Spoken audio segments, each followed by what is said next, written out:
தகுதி இல்லாதவர்களை தகுதிப்படுத்துகிறவர் நம் கர்த்தர். ஆமீன். மனிதன் குவாலிஃபிகேஷன், தகுதி எல்லாம் பார்ப்பாங்க. ஆனால் கர்த்தர் ஒரு நாளும் எதுவுமே அந்த மாதிரி பார்க்கறது இல்லை. நம்ம எப்படி இருக்கிறோமோ அதே சூழ்நிலையில் அப்படியே கர்த்தர் நம்மளை விரும்புகிறார். ஆமீன். இளையகுமாரன் மனம் திரும்பி வந்த பொழுது வந்த பொழுது கர்த்தர் உடனே ஓடிப்போய் அவனை தகப்பன் ஓடிப்போய் ஏற்றுக்கிட்டார். அவன் வரும்போது பண்ணி மேய்ச்சிட்டு வந்திருந்தான். பண்ணி மேய்ச்சிட்டு வந்திருந்தா நல்லா வாசடிக்குமா? சென்ட் வாசடிக்கும். பார்க்க நல்லா சூப்பராக வந்திருக்குமா? இல்லை, அவ்வளோ நாரி இருக்கும். ஆனாலும் அந்த பாவத்தோடையே தகப்பன் ஓடி போய் கட்டி அணைத்து கொண்டு முத்தம் செலுத்தினார்னு போட்டிருக்கு.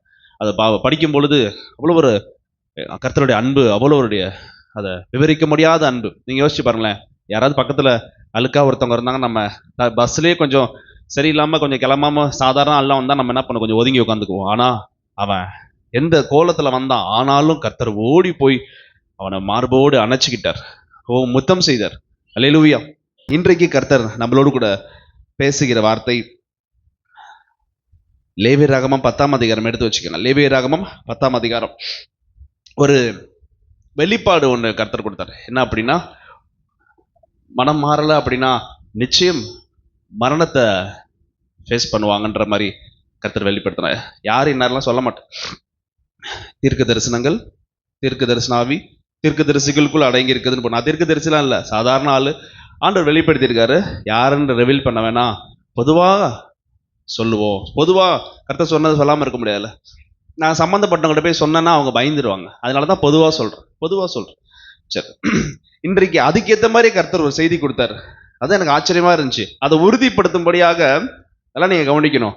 எனக்கு இந்த மாதிரி ஒரு தரிசனம் வந்துச்சு, இந்த மாதிரி ஒரு காரியம் வெளிப்பட்டுச்சு. அதை உறுதி பண்ணும்படியாக இன்னைக்கு செய்தியோட தலைப்பை பாருங்களேன். லேவியராகமம் 10ஆம் அதிகாரம் 7ஆம் வசனம். சத்தமா வாசிப்போமா? லேவியராகமம் 10ஆம் அதிகாரம் 7ஆம் வசனம். நீங்கள் சாகாதபடிக்கு ஆசரிப்பு கூடார வாசலில் இருந்து புறப்படாதிருங்கள். கர்த்தருடைய அபிஷேக தைலம் உங்கள் மேல் இருக்கிறதே.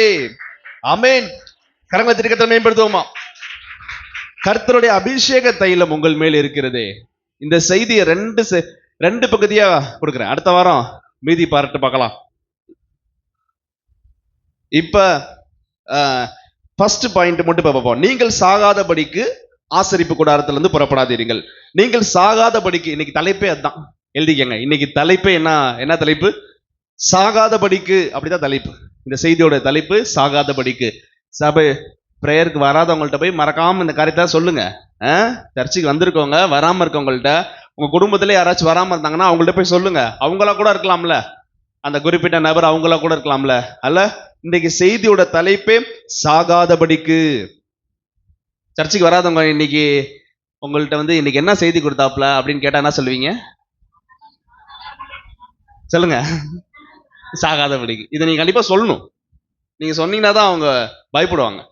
சரிங்களா? இந்த சம்பவம் எப்பேற்பட்ட சம்பவம் நீ பாத்தீங்க அப்படின்னா, இந்த சம்பவம், குறிப்பிட்ட இந்த சம்பவம் எப்பேற்பட்ட சிச்சுவேஷன்ல நடந்துச்சு அப்படின்னா, லேவியராகமம் 10ஆம் அதிகாரம் 1, 2, 3 வேகமா படிங்க. ஆரோனின் குமாரனாகிய நாதாபும் அபியும் 4 பிள்ளைங்க. நாதாப், அபியூ, எலெயசர், இத்தாமார் 4 பேர். சரிங்களா? இதுல இத்தாமார், இது எலெயசர் இத்தாமாரும் பரவாயில்ல, எலெயசர் தான் மெயினான ஆளு.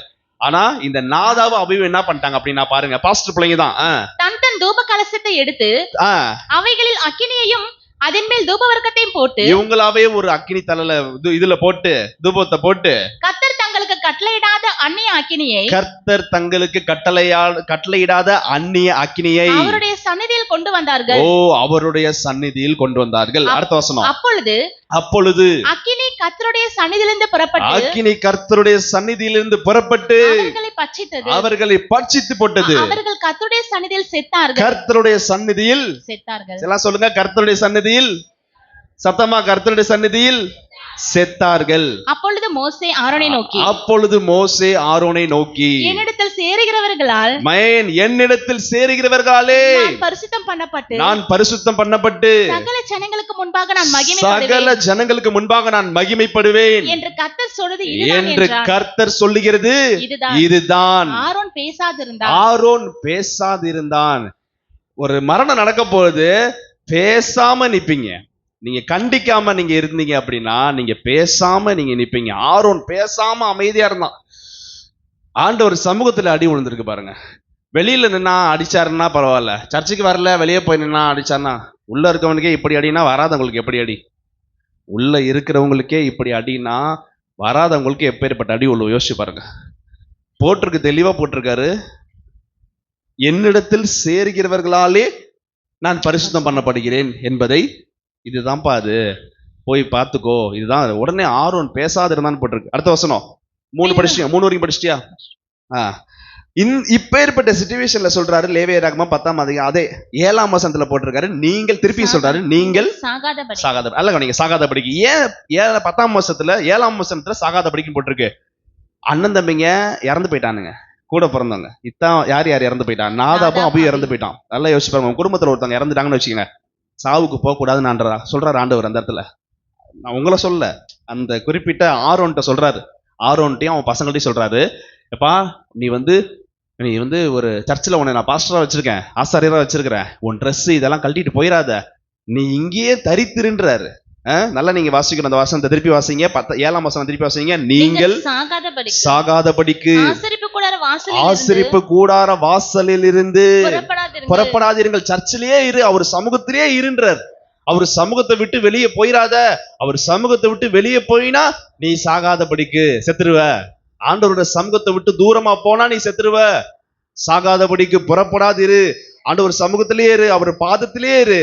ஆண்டவரை விட்டு தூரமா போயிடாத. ஆண்டவரை விட்டு ஆண்டவருக்கு பிரியமில்லாத காரியத்தை செஞ்சு மீறி அவருக்கு பிரியமில்லாத காரியத்தை செஞ்சு உன் இருதயம் கடினப்பட்டு போய் கிடக்குது.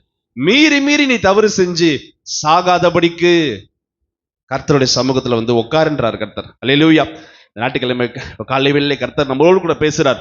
சாகாதபடிக்கு. அது யாரானா இருக்கலாம், நானா இருக்கலாம், நீங்க இருக்கலாம், எல்லாமே இங்க இருக்கிற இந்த திருச்சபைக்குள்ள இருக்கிற அவ்வளவு பேரும் பாவியான மனுஷர்கள். ஒருத்தர் கூட பரிசுத்தவன், கர்த்தர் ஒருவரே பரிசுத்தர். அல்லேலூயா. நாம் அனைவருக்கும் கர்த்தர் சொல்றாரு, நீ சாகாதபடிக்கு என் சமூகத்திலேயே உட்காரு, என் சமூகத்தை விட்டு எந்திரிக்காத, என் சமூகத்திலே இரு. அதுக்காக வீட்டுல வேலை செய்ய வேணாம்னு கர்த்தர் சொல்ல. வேலை செஞ்சிட்டு இருந்தாலும் உன் எண்ணங்கள் ஃபுல்லா கர்த்தரை துதிக்கணும். எல்லாத்தையும் ஆண்டு அனுபவிச்சுட்ட, வயசு தாண்டிடுச்சு, இனிமேல் என்ன செஞ்சாலும் கர்த்தருடைய சித்தம். அவரை நினைச்சுக்கிட்டு ஸ்தோத்திரம் சொல்லிக்கிட்டு வேலை செய்யும்போது ஒரு பாட்டை ஆன் பண்ணிக்கிட்டு, கர்த்தருடைய பாட்டை ஆன் பண்ணிட்டு, ஒரு டிவியில ஆசீர்வாதம் டிவியில பாட்டு ஓடுது, தனிப்பட்ட முறையில் செல்போன்ல பாட்டு போடலாம், இல்ல உங்க பிள்ளைங்கிட்ட கேளுங்க, பென்ட்ரைவ்ல பாட்டு ஏத்தி போட்டு கொடுக்குங்க. எப்படியாவது ஏசப்பா சமூகத்துல நீ தரித்தே இரு. தெளிவா கர்த்தர் எச்சரிக்கிறாரு. திருச்சபைக்கு இத ஆன்லைன்ல யூடியூப்ல பாக்குற உங்கள் அனைவருக்கும், திருச்சபையில இருக்க அனைவருக்கும் கர்த்தர் சொல்றாரு, நீ சாகாதபடிக்கு கர்த்தருடைய சமூகத்திலிருந்து புறப்படாதிரு என்று கர்த்தர் உங்களுக்கு சொல்கிறார். அல்லேலூயா, அல்லேலூயா. சத்தத்தை வெட்டி அல்லேலூயா. நீங்கள் சாகாதபடிக்கு ஒரு உதாரணம் நான் உங்களுக்கு சொல்றேன். ஆதியாகமம் 2ஆம் அதிகாரம் 16-17 தெளிவா போட்டு கர்த்தர் சொல்லிட்டாரு. ஆதியாகமம் 2ஆம் அதிகாரம் 16-17 ஏவாளை பார்த்து சொல்றாரு, தேவனாகிய கர்த்தர் மனுஷனை நோக்கி நீ தோட்டத்தில் உள்ள சகல விருட்சங்களின் கனியும், தோட்டத்தில் இருக்க எல்லா கனியும் நீ புசிக்கலாம்பா, ஆனாலும் நன்மை தீமை அறியத்தக்க விருட்சத்தின் கனியை, தெளிவா சொல்லிட்டாரு, நன்மை தீமை அறியத்தக்க இந்த கனிய புசிக்க வேண்டாம், புசிச்சிராத, அதை நீ புசிக்கும் நாளிலே சாகவே சாவாயின்ட்டார். நல்லா நீங்க கவனிக்கணும். தெளிவா சொல்லிட்டாரு, நீ சாகாதபடிக்கு என் சமூகத்திலே இருண்டார். ஒரு உதாரணம் சொல்றாரு. என்ன உதாரணம் சொல்றாருன்னா, ஆதாமுக்கு ஏவாள்கிட்ட தெளிவா சொன்னாரு, இது நன்மை தீமை அறியத்தக்க கனி. கர்த்தர் ரிவீல் பண்ணிட்டார் இந்த காரியத்தை இதான் அப்படின்னு சொல்லிட்டு. தெரியாம போய் சாப்பிட்ட ஆண்டவரே, தெரியாம போய் தப்பு செஞ்சுட்ட ஆண்டவரே நம்ம சொல்லவே முடியாது. ஏன்னா தெளிவா சொல்லிட்டாரு, இதை நீ சாப்பிடக்கூடாதுன்னு. ஆனாலும் மீறி போய் என்ன பண்றான், ஏவாள் சாப்பிட்டாங்க. ஏவாள் மேல பழிய போடுறோம். ஆனா ஒரு நாள் செய்தி கொடுத்தீங்களா, ஆதாம் மேலேயும் தப்பு இருக்கு, ஏவாள் மேலேயும் தப்பு இருக்குன்னு சொல்லி. அந்த செய்தி நீங்க ஒரு நாள் திருப்பி வேணா ஒரு நாள் கொடுக்க சொல்றேன், நீங்க கேட்டு பாருங்க. ஆதாம் மேல தெளிவா தப்பு இருக்கு. அதனாலதான் விழுந்து போன ஆதாமுக்கு அவர் கை கொடுக்காமல், விழுந்து போன ஏவாளுக்குன்னு சொல்லியிருக்கலாம்ல, ஆதாமுக்கு கை கொடுக்காமல் ஆபிரகாம் சந்ததியாகிய உங்களுக்கு எனக்கும் கை கொடுத்துருக்காரு. நிறைய வசனங்கள் இருக்கு. அந்த ஆதாம் தவறு செஞ்சான்னு நிறைய காரியங்கள் இருக்கு. நல்லா நீங்க கவனிக்கணும். போட்டிருக்கு எப்படி, பார்வைக்கு ஏவாள் போறான். என்ன ஆகுது, அந்த கனி எப்படி இருக்கு, புசிப்புக்கு இன்பமும், புசிப்புக்கு இன்பமும், புசிப்புக்கு நல்லதும், புசிப்புக்கு நல்லதும், புசிப்புக்கு நல்லதும், பார்வைக்கு இன்பமும், பார்வைக்கு சாப்பிடவே இல்ல, அதுங்காட்டியும் புசிப்புக்கு இன்பமும். நல்லது. கலரை பார்த்தோன்னா நல்லா இனிப்பா இருக்குன்னு முடிவு பண்ணிட்டான். ஒரு உதாரணம் சொல்லுங்க பார்க்கலாம். பார்க்க நல்லா கலரா இருக்கும் ஒரு பழம், ஆனா சாப்பிட்டா புளிக்கும். என்னன்னு சொல்லுங்க? ஸ்ட்ராபெரி. ஸ்ட்ராபெரி நல்ல இனிப்பா கூட வரும். இன்னொன்னு அந்த கேக்கு மேல வச்சு தராங்கல்ல சிகப்பு கலர்ல, செரியா இல்ல செரி கூட சொல்றது இனிப்பா இருக்கு. ஆனா ஒரு சில அந்த கேக்கு மேல வச்சு கொட்டைலாம் வச்சு தரேன், உள்ளுக்குள்ள கொட்டையா தான் இருக்கு. அதை சாப்பிட்டா புளிக்குது. கலரை பார்த்து ஏமாந்துடக்கூடாது. உலகத்துல இருக்க கலரை பார்த்து ஏமாந்துடக்கூடாது. அப்படி இருக்கு இப்படி இருக்குன்னு இந்த காரியத்தை பார்த்து ஏமாந்துடக்கூடாது. கர்த்தர் அந்த இடத்துல என்ன போட்டிருக்க, என்ன சொல்றாங்க, பார்வைக்கு புசிப்புக்கு நல்லதும் இன்பமும், புசிப்புக்கு பார்வைக்கு இன்பமும். பார்வைக்கு பாக்குறதுக்கு நல்லா பளபளன்னு இருக்குப்பா. சாத்தான் அப்படித்தான் காட்டுவான். உலக காரியங்கள் நல்லா அப்படியே சூப்பரா இருக்கும், அப்படியே பயங்கரமா இருக்கும். அப்படியே இந்த இப்போ ஒன்று வந்திருக்கு செல்போன், முன்னாடியே வந்துருச்சு. செல்போன்ல என்ன வந்திருக்கு, ஒரு போட்டோ எடுத்தா எவ்வளவுதான் கருப்பா இருந்தாலும் அப்படி, அதுக்கு பேர் என்னமா, சொல்றியான்னு பார்த்தேன், கரெக்டா சொல்றீங்க, ஃபில்டர். இந்த ஃபில்டர் இல்ல, அது வேற ஃபில்டர். ஃபில்டர் போட்டா அப்படியே கருப்பா இருக்கவங்களாம் சகப்பா தெரியுறாங்க. இதை பார்த்து எதுல ஏமாறுறாங்க, மேட்ரிமோனில ஏமாந்துறாங்க. போட்டோல பார்த்தா கலரா இருக்காப்ல, நேரா போனா கருப்பா இருக்காப்ல. ஐயோ அவசரப்பட்டேன். ஃபில்டரே நம்பாதீங்க, தெளிவான போட்டோ போடுற பொதுவா சொல்றேன். அப்ப நல்லா நீங்க கவனிக்கணும். வசனம் என்ன போட்டிருக்கு, பார்வைக்கு இன்பம், பலப்பலன் தான் இருந்துச்சு, புசிப்புக்கு நல்லது. ஆனா சாப்பிட்டவனே என்ன பண்ணிட்டா, செத்து போயிட்டா. தொடாதே, கர்த்தர் சொல்லிட்டாரு, தொடாதே, நீ சாகாதபடிக்கு தொடாத. வசனம் போட்டிருக்கா இல்லையா, அந்த இடத்துல வார்த்தை இருக்கா இல்லையா, நீங்கள் புசிக்கும் நாளிலே சாகவே சாவீர்கள். தெளிவா சொல்றாரு, பவுல் சொல்றாரு. நல்லா நீங்க கவனிக்கணும். அதுக்கு இப்ப இப்படி இந்த அப்படியே எடுத்துங்க. ஆதியாகமம் 3:3 எடுத்து வாசிங்க. ஆதியாகமம் 3ஆம் அதிகாரம் 3ஆம் வசனம்.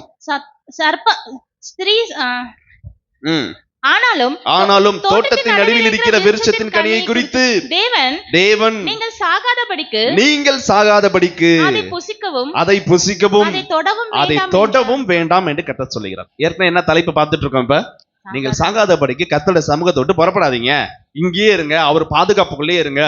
எல்ஷடாய் தெய்வத்துடைய தாயின் மார்புக்குள்ளாக, எல்ஷடாய் தெய்வத்துடைய தந்தையின் அணைப்புக்குள்ளாக, எல்ஷடாய் தெய்வத்துடைய செட்டையின் கீழாக அவர் பாதுகாப்புலே இருங்க, அவர் விட்டு தூரமா போவாதீங்க, தூரமா போனா செத்துடுவீங்கன்னு தெளிவா சொல்லிட்டாரு.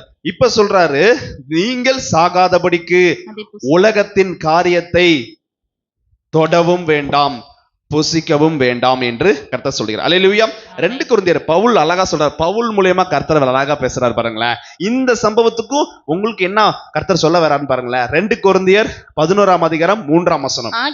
ஆகிலும் சர்ப்பமானது தன்னுடைய தந்திரத்தினாலே ஏவாளை வஞ்சித்தது போல விசுவாச பிள்ளைகளே, கர்த்தருடைய பிள்ளைகளே, உங்கள் மனதும் கிறிஸ்துவை பற்றிய உண்மை நின்று விலகும்படி கெடுக்கப்படுமோ என்று பயந்திருக்கிறேன்.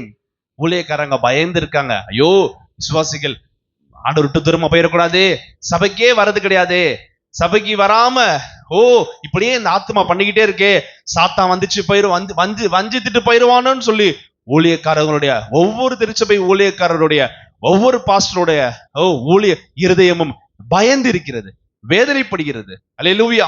உங்களுக்கும் உங்க பிள்ளைகளை குறித்த பயம் வேண்டும், வேதனைப்படணும். நீங்க ஐயோ என் பிள்ளைய சாத்தான் இழுத்துட்டு போயிடக்கூடாது, என் கணவரை சாத்தான் இழுத்துட்டு போயிடக்கூடாது அப்படின்னு சொல்லி ஒவ்வொருக்கும் ரட்சிக்கப்பட்ட ஒவ்வொருவருக்கும் குடும்பத்துல நான் மட்டும் தான் ரட்சிக்கப்பட்டிருக்கேன் அப்படின்னா, அது பிள்ளையா இருக்கலாம், தாயா இருக்கலாம். நீங்க பிள்ளை மட்டும் ரட்சிக்கப்பட்டிருக்கா, நீதான் உங்க குடும்பத்துக்கு அம்பாசிடர், நீதான் உங்க குடும்பத்துக்கு உத்தரவாதி, நீதான் யோசிக்கணும், சொல்லணும். ஐயோ ஏன் சாத்தான் அவங்களை வஞ்சிச்சுட்டு போயிடக்கூடாதுன்னு சொல்லி அந்த பயமும் நடுக்கமும் உனக்கு இருக்கணும். அவர்களுக்காக நீ ஜெபம் செய்ய வேண்டும். அல்லேலூயா, அல்லேலூயா, சததுவதி, அல்லேலூயா. முதலாவது காரியம் கர்த்தர் தெளிவா சொல்லிட்டாரு, நீங்கள் சாகாதபடிக்கு என்ன சொன்னாரு, புசிக்கவும் தோடவும் வேண்டாம். செய்தியோட தலைப்பு என்னப்பா, நீங்கள் சாகாதபடிக்கு. ஃபர்ஸ்ட் பாயிண்ட் என்ன, சாகாதபடிக்கு அந்நிய காரியங்களை புசிச்சிடாத, புசிக்கிறது சாப்பிட்றது மட்டும் கிடையாது, பேசுறது. அந்நிய காரியங்களை பேசிராத, கெட்ட வார்த்தை பேசிராத, அந்நிய காரியங்களை வாயால எது செஞ்சிராத. அப்ப அடுத்தது தொற்றாத, அந்த சேனல்ல தொற்றாத. கண்ட கர்மம் வருது சேனல்ல, தொற்றாத. செல்போன்ல கண்ட கர்மம் வருது, தொற்றாதன்ற. தொட்டா செத்துருவன்ட்டார். அடுத்தது சாவு. அந்த சாவுறதுன்ற எதை தெரியுமா குறிக்கிறது? நீங்க கவனிக்கணும். எதை தெரியுமா குறிக்கிறது? ஆவிக்குரிய காரியத்துல பைபிள்ல போன வாரம் ஒன்று படிச்சோம்ல. போன வாரம் என்ன படிச்சோம்? பைபிள் படிக்கும்போது 1 தீமோத்தேயு 5ஆம் அதிகாரம் படிச்சோம்ல. அப்ப என்ன பண்ணோம்? உயிருள்ளவள் என்று இல்லையே, இன்னொரு வசனம், சுகபோகமாய் வாழ்கிறவள் உயிரோடு செத்தவள். 1 தீமோத்தேயு 5ஆம் அதிகாரம் கரெக்டா இருக்கு. சுகபோகமாய் வாழ்கிறவள் உயிரோடு செத்தவள். வெளிப்படுத்தின விஷயத்துல போட்டிருக்கு, நீ உயிருள்ளவன் என்று பெயர் பெற்றும் செத்தவனா இருக்கிறாய். அப்ப ஆவிக்குரிய காரியத்தை குறிக்குது. ஆவிக்குரிய காரியத்துல செத்து போயிருப்பாங்க. உலகத்துல உயிரோட தான் இருப்பாங்க. ஆனா ஆவிக்குரிய காரியத்துல மரித்து போய் காணப்படுவாங்க. சாத்தானுக்கு தெரியும் யாரை கை வைக்கலாம், யாரை கை வைக்க வேணாம். அவனுக்கு தெரியும். விசுவாச பிள்ளை வெள்ளையும், அதனால வெள்ளை ட்ரெஸ் போட்டு வந்தாலும் சாத்தாக்கு தெரியும், ஆஹா இது நம்மால் தான், இன்னைக்கு ஒரு நாள் தான் ஒயிட்டு, கொஞ்ச நேரத்துல பாரு அப்படின்னு இருக்கும். அப்ப இருதயத்தை மட்டும்தான் கர்த்தர் பார்க்கிறார். சாத்தானுக்கு நல்லா தெரியும் யார் அவன் ஆளு, யார் நம்ம ஆளு, யார் கர்த்தருடைய ஆளு, எல்லாமே தெரியும். தெரிஞ்சனால தான் யோபு மேல கை வைக்காம ஆண்டவர்கிட்ட போய் கேட்டான், நீங்க அவனை பாதுகாப்பு கொடுக்குறீங்கப்பா, நீங்க அவன் மேல கை வச்சீங்கன்னா அவன் உடனே மறுதளிச்சிருவான். ஏன்னா சாத்தான் டைரக்டா போய் தொட முடியல. ஆமென், அல்லேலூயா. முதலாவது காரியம் பார்த்தோம். இரண்டாவது காரியம் பார்க்கலாம். இரண்டாவது காரியம், நீங்கள் சாகாதபடிக்கு. நல்லா நீங்க கவனிக்கணும். யாத்ராகமம் 28ஆம் அதிகாரம் 35ஆம் வசனம். யாத்ராகமம் 20, நான் படிக்கிறேன். யாத்ராகமம் 28ஆம் அதிகாரம் 34ஆம் வசனம். அங்கியின் ஓரங்களில் சுற்றிலும் ஒரு பொன்மணியும் ஒரு மாதுளம் பழமும், ஒரு பொன்மணியும் ஒரு மாதுளம் பழமாய் தொங்குவதாக. என்ன போட்டிருக்கு? ஒரு பொன்மணி ஒரு மாதுளம் பழம், ஒரு பொன்மணி ஒரு மாதுளம் பழம், சரியா, தொங்குவதாக. 35ஆம் வசனம். ஆரோன் ஆராதனை செய்ய கர்த்தருடைய சந்நிதியில் பரிசுத்த ஸ்தலத்துக்குள் பிரவேசிக்கும் பொழுது, எப்பெல்லாம் கர்த்தருடைய பிள்ளை சர்ச்சு பாஸ்டர் ஆரோன் கர்த்தருடைய சமூகத்தில் பிரவேசிக்கும் போதும் வெளியிலே வரும்போதும் அவன் சாகாதபடிக்கு அதன் சத்தம் கேட்கப்படும்படி அதை தரித்துக் கொள்ள வேண்டும். கரங்களை தரிக்க மேம்படுத்துவோமா? ஆண்டவர் ட்ரெஸ் கொடுக்குறாரு ஆரோனுக்கு. நல்லா பிரீஸ்டோட வஸ்திரம் அழகா இருக்கும். ஒரு நாள் ஆசரிப்பு கூடாரத்தை பத்தி பார்ப்போம் வெள்ளிக்கிழமை பைபிள் ஸ்டடியில. அந்த ஆசரிப்பு கூடாரம் பாஸ்டர் இருக்கார்ல, அந்த ஆசாரியர் இருக்கார்ல, அவர் ட்ரெஸ் அவ்வளவு அழகா இருக்கும்.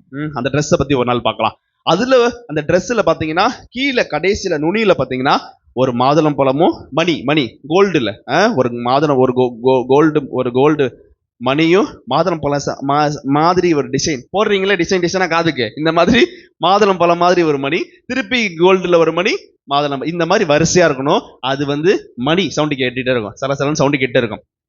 ஆண்டவர் சொல்றாரு, நீ சாகாதபடிக்கு, ஆரோன் சாகாதபடிக்கு அதன் சத்தம் கேட்கும்படி அதை தரித்து கொள்ள வேண்டும்.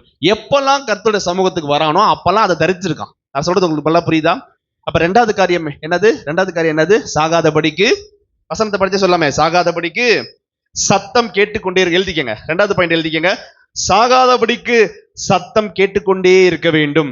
என்ன சத்தம் கேட்டே இருக்கணும்? லோடன்னு பேசிட்டே இருக்க சத்தமா? இல்ல, மணிகளை, அந்த குண்டு மணியும் அந்த மாதுளம் பழமும் என்ன தெரியுமா குறிக்குது? சொல்லுங்க, தெரிஞ்சவங்க சொல்லுங்க. ஆரோனுடைய ட்ரெஸ்ல ஊழியக்காரங்கள்ல இருந்து விசுவாசிகள் எல்லாமே சொல்லலாம். மணி எதை குறிக்குது? அந்த குண்டு மணியும் அந்த மாதுளம் பழ மணியும் சலங்க சவுண்டு கேட்குது உள்ள. அன்னைக்கே சொன்னேன், உள்ளுக்குள்ள பரிசுத்தம் இல்லாமல் பலி செலுத்திட்டாரு அப்படின்னா அங்கே அடிச்சிருவாங்க. இந்த மணி சவுண்டு கேட்கும், கயிறை பிடிச்சி வெளியே எழுதிட்டு போயிருவாங்கன்னு சொல்லிட்டேன். அப்ப குண்டு மணியும் மாதுளம் பழம் மணியும் எதை குறிக்கிறது? சொல்லுங்க பார்க்கலாம். சத்தமா சொல்லுங்க. எந்த அடையாளம் தான் கேட்டேன். சத்தமா பேச காது கேட்காது. உயிரோடு இருக்காங்க, அது ஓகே. நீ சாகாதபடிக்கு அதன் சத்தம் கேட்கப்பட வேண்டும் போட்டிருக்கு, சரிங்களா? நமக்கு அது என்னவா இருக்கும்? அவங்களுக்கு அது சவுண்டு ஓகே. நமக்கு கர்த்தர், நம்ம அதுல இருந்து தெரிஞ்சுக்க வேண்டியது என்ன? சாகாதபடிக்கு தான் பார்த்துட்டு இருக்கோம். இன்னைக்கு செய்தி அதுதான். ஃபர்ஸ்ட் காரியம் பார்த்தாச்சு, ஏவாள போல தொற்றாத பாவத்தை செத்து போயிருவேன்ட்டாரு. ரெண்டாவது காரியம், சாகாதபடிக்கு சத்தம் கேட்டுக்கிட்டே இருக்கணும். ஆண்டோட காதுல அந்த சத்தம் கேட்டுக்கிட்டே இருக்கணும். அது என்னன்னு நான் கேட்கிறேன். சத்தமா மணி எச்சரிப்பு இல்ல, ஆண்டவருடைய காதுல கேட்கணும்ன்றார். நம்ம அந்த மணி, நம்மளுடைய அந்த மணி சவுண்டு ஏசப்பா காதுல கேட்கணுன்றாரு. யார் வேணா சொல்லலாம், சொல்லுங்க. துதி வேற, பரிசுத்தம் வேற, ஊழியக்காரங்க சொல்லலாம், சொல்லுங்க. 2 நான் சொல்றேன். எடுத்து வாசிங்க, எடுத்து வாசிங்க, எல்லாம் எடுத்து வாசிங்க. பொன்மணிகள் எதை குறிக்குதுன்னா, கொலோசியர் 1:5 நம்முடைய பவுல் வந்து செம்ம ஆளு உண்மையுமே. பழைய ஏற்பாட்டுல தாவீது, புதிய ஏற்பாட்டுல பவுல். சூப்பரா போட்டிருக்காரு பாருங்க. கொலோசியர் 1:5 நம்முடைய கர்த்தராகிய இயேசு கிறிஸ்துவின் பிதாவாகிய தேவனுக்கு ஸ்தோத்திரம் செலுத்தி. இதுதான் முத மணி. 2வது, எப்பொழுதும் உங்களுக்காக வேண்டுதல் செய்கிறோம். கரங்களை தட்டி கர்த்தரை மேம்படுத்துவோமா? யாருக்காவது புரிஞ்சிச்சா? ஆரோன் எப்பொழுதும் யாருக்காக வேண்டுதல் செய்ய வேண்டும்? ஜனங்களுடைய பாவங்களுக்காக வேண்டுதல் செய்ய வேண்டும். கர்த்தர் சொல்றாரு, எப்போதும் ஸ்தோத்திரத்தோடு இருக்கணும் ஆரோன் நீனு. அதே மாதிரி ஜனங்களுக்காக நீ பரிந்து பேசிக்கிட்டே இருக்கணும். இதுதான் அந்த குண்டு மணியும் மாதுளை மணியும். உயிரோடு இருந்தீங்கன்னா இந்நேரம் ஆண்டவருக்கு அல்லேலூயா சொல்லி கைத்தட்டி இருப்பீங்க. யோசிச்சு பாருங்க, ஆண்டவர் அழகா உங்களுக்கு இந்த காரியத்தை வெளிப்படுத்துறாரு. நீங்க வந்து நல்லா உற்சாகமா நீங்க காண போடணும். நம்முடைய கர்த்தராகிய இயேசு கிறிஸ்துவின் பிதாவாகிய தேவனுக்கு ஸ்தோத்திரம் செலுத்தி. ஆரோன் எப்பொழுதும் ஆண்டவருக்கு ஸ்தோத்திரம் ஸ்தோத்திரம் ஸ்தோத்திரம் சொல்லிக்கிட்டே இருக்கணும். 2வது காரியம், எப்பொழுதும் ஜனங்களுக்காக பரிந்து பேசி வேண்டுதல் செஞ்சுட்டே இருக்கணும். அல்லேலூயா, அல்லேலூயா. அந்த அந்த அந்த மாதுளம் நல்லா நீங்க உங்களுக்கு சொல்றேன். பொன்மணிகள் வந்து ஸ்தோத்திரத்தை எழுதிக்கங்க. பொன்மணிகள் இருக்கிற அந்த குண்டுமணி இருக்குல்ல, அது வந்து ஸ்தோத்திரத்தை குறிக்கிறது. மாதுளம் பழம் வந்து, மாதுளம் பழ மணி வந்து சமாதான சுவிசேஷத்தை குறிக்கிறது. சமாதானத்தை குறிக்கிறது. சமாதானம் என்னும் சுவிசேஷத்தை குறிக்கிறது. நீங்க கத்துக்க வேண்டியது இருந்ததுன்னா, ஆண்டவர் உங்கள்ட்ட என்ன சொல்றாரு? ரட்சிக்கப்படாத உன் பிள்ளைக்காக ஸ்தோத்திரம் சொல்லிக்கிட்டே இரு. வீட்டுல இருக்க உன் நபருக்காக ஸ்தோத்திரம் சொல்லிக்கிட்டே இரு. 2வது, அவர்களுக்காக மன்றாடு, பரிந்து பேசு. ஐயோ இப்படி இருக்கிறாங்களே, எப்பப்பா இவங்களாம் மனம் திரும்ப போறாங்க?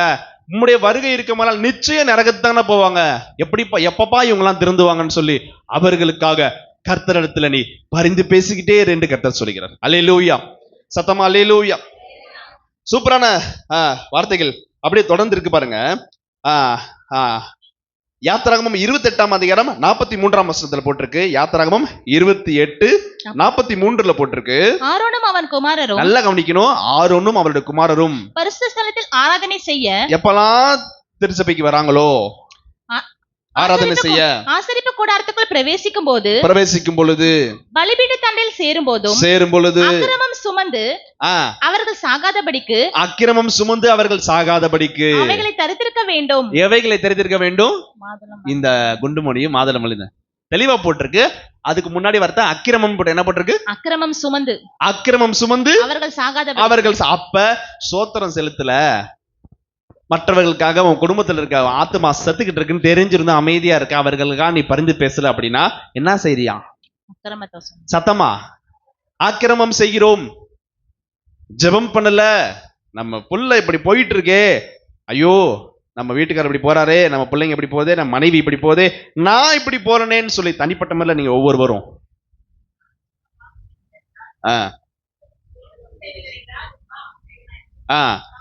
சாமுவேல் சொல்றாரு, நானும் உங்களுக்கு விண்ணப்பம் செய்யலனா நான் பாவம் செய்யறவனா இருப்பேன்பா. அப்ப நீ ஸ்தோத்திரம் செலுத்தல அப்படின்னா, பரிந்து பேசல, மன்றாட்டு ஜெபம் நீ பண்ணல அப்படின்னா அக்கிரமம் செய்யறன்னு கர்த்தர் சொல்றாரு. அல்லேலூயா, சத்தமா அல்லேலூயா. ரோமர் 10:15 போட்டிருக்கு. ரோமர் 10:15 அனுப்பப்படாவிட்டால் எப்படி பிரசங்கிப்பார்கள்? சமாதானத்தை கூறி இருங்க.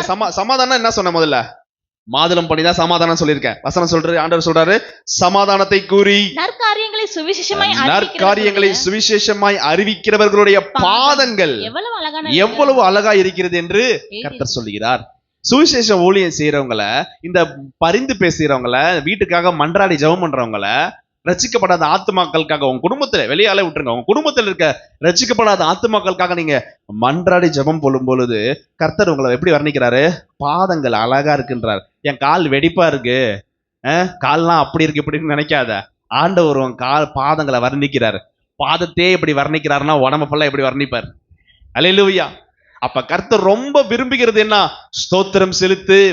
2வது, மன்றாடி ஜெபம் செய். எப்படியாவது ரட்சிக்கப்படணும் ஆண்டவரே, என் கணவன் ரட்சிக்கப்படலாம் நான் விடவே மாட்டேன்பா, என் பிள்ளை இன்னைக்கு முழுமையா ரட்சிக்கப்படலாம் விடவே மாட்டேன்பா. அதெல்லாம் நீங்க கவனிக்கணும். சர்ச்சில் இருக்கும்போதே உங்க பிள்ளைங்க இப்படி தவறுதுங்களே, நாளைக்கு உன் பிள்ளை வெளியே போயிடுச்சு அப்படின்னா, வெளியே போயிடுச்சுன்னா பொம்பளை பிள்ளையா இருந்தா திருமணம் பண்ணி போயிடும். எப்படி பாதுகாப்பு? இருக்கும் பொழுதே கத்திர தேடல, கண்டிக்கிற தாய் தகப்பன், கண்டிக்கிற சபை, இந்த எல்ஷடாய் திருச்சபை கண்டிக்கிற திருச்சபை. இந்த கண்டிக்கிற திருச்சபையில இருந்துட்டு உன் பிள்ளை ஜெபம் பண்ணல, பைபிள் படிக்கல, ஆண்டவரை தேடல, நேரத்துக்கு வரல, சபைக்கு வரல அப்படின்னா நாளைக்கு வெளியில போய் அது எப்படி ஆகும்? சாகாதபடிக்கு எச்சரிக்கையா இருக்க என்று கர்த்தர் சொல்கிறார். அல்லேலூயா, அல்லேலூயா. மூன்றாவது காரியம் சாகாதபடிக்கு. யாத்திராகமம் 30ஆம் அதிகாரம் 20-21. யாத்திராகமம் 30ஆம் அதிகாரம் 20ஆம் வசனம் 21ஆம் வசனம். அவர்கள் ஆசரிப்பு கூடாரத்துக்குள் பிரவேசிக்கும் பொழுது யாரு ஆரோனும் அவன் குமாரரும். ஆரோனுக்கும். பாஸ்டர் மட்டும் குறிக்கலங்க. பழைய ஏற்பாட்டுல தான் பாஸ்டர்லாம் வருது. புதிய ஏற்பாட்டுல நாம் எல்லாரும் ராஜாக்களும் ஆசாரியர்களும் சொல்லிட்டார். சரிங்களா? அப்ப நம்ம எல்லாத்துக்குமே அந்த பொறுப்பு இருக்கு. யாருமே எஸ்கேப் ஆக முடியாது. தெளிவா போட்டிருக்காரு. எப்பெல்லாம் திருச்சபைக்குள் நீ வரியோ கர்த்தருக்கு தகனத்தை கொளுத்தவும் பலிபீடத்தில் ஆராதனை செய்யவும் சேரும்போது, கர்த்தருடைய சமூகத்துல வீட்ல நீ திருச்சபையில வீட்ல நீ பலி செலுத்த ஆராதனை செய்யவும் சேரும்போது அவர்கள் சாகாதபடிக்கு தண்ணீரினால் தங்களை கழுவ கடவர்கள். அடுத்த பாயிண்ட் என்ன? மூணாவது பாயிண்ட் என்ன? எழுதிக்கங்க. மூணாவது பாயிண்ட் தலைப்பு சாகாதபடிக்கு தண்ணீரினால் தங்களை கழுவ கடவர்கள். அடுத்த வார்த்தை அவர்கள் சாகாதபடிக்கு தங்கள் கைகளையும் தங்கள் கால்களையும் கழுவ கடவர்கள். அல்லேலூயா. மூன்றாவது தலைப்பு எழுதிட்டீங்களா? எங்க நோட்டு எழுதலையா? ஏன் மனப்பாடமா வச்சுக்குவியா? மறந்துரும். யாத்திராகமம் 30-20-21 போட்டிருக்கு. தலைப்பு பாருங்க, சாகாதபடிக்கு தண்ணீரினால் தங்களை கழுவ கடவர்கள். ஆண்டவர் சொல்றாரு, எப்பா நான் தான் ஞானஸ்தானம் எடுத்துட்டேனே, நான் ஏன் திருப்பி கழுவணும் அப்படின்னு சொல்லக்கூடாது. பேதுரு மாதிரி பேசக்கூடாது. பேதுரு என்ன சொன்னாரு? ஆண்டவரே என் கைகளை மாத்திரம் அல்ல, என்னை மொத்தமா முக்கிருங்க ஆண்டவரே. முழுகினவன் முழுவதும் சுத்தமா இருக்கிறான். அதுக்காக விட்டாரா? வாங்கன்னு காலை கழுவி விட்டாரு. ஆமாவா இல்லையா? அப்ப அடுத்த வசனம் போட்டிருக்கு, கைகளையும் கால்களையும் கழுவு. என்னப்பா அப்படின்னா, திருவிருந்த பரிசுத்தமாயிடு, பாவ மன்னிப்பு கேட்டுட்டு பரிசுத்தமாய் திருவிருந்தேடு. அதுதான் கையை காலை கழுவுறது. அல்லேலூயா. அதெல்லாம் நீங்க கவனிக்கணும். அதே யாத்திராகமம் 29ஆம் அதிகாரம் 4ஆம் வசனத்துல என்னப்பா போட்டிருக்கு? 4ஆம் வசனத்துல யாத்திராகமம் 29ஆம் அதிகாரம் 4ஆம் வசனத்துல போட்டிருக்கு, அவன் குமாரரையும் ஆசரிப்பு கூடாரத்தின் வாசலுக்கு முன்பாக சேர பண்ணி அவர்களை தண்ணீரினால் கழுவி. நல்லா கவனிங்க. ஆரோனையும் அவன் குமாரனையும் கூப்பிட்டு வீட்லயே நீ குளிச்சுட்டு வந்துருன்னு சொல்லல. வீட்டுல குளிச்சுட்டு வந்தாலும் சர்ச்சி வாசல்ல இருந்து என்ன பண்றாரு? மோசே போட்டு தேய்க்கிறார். யார? ஆரோனையும் அவன் குமாரனையும் கழுவுறார். 40ஆம் அதிகாரம் 12ஆம் வசனம் திருப்பியும் அதே யாத்திராகமம் 40ஆம் அதிகாரம் 12ஆம் வசனத்துல,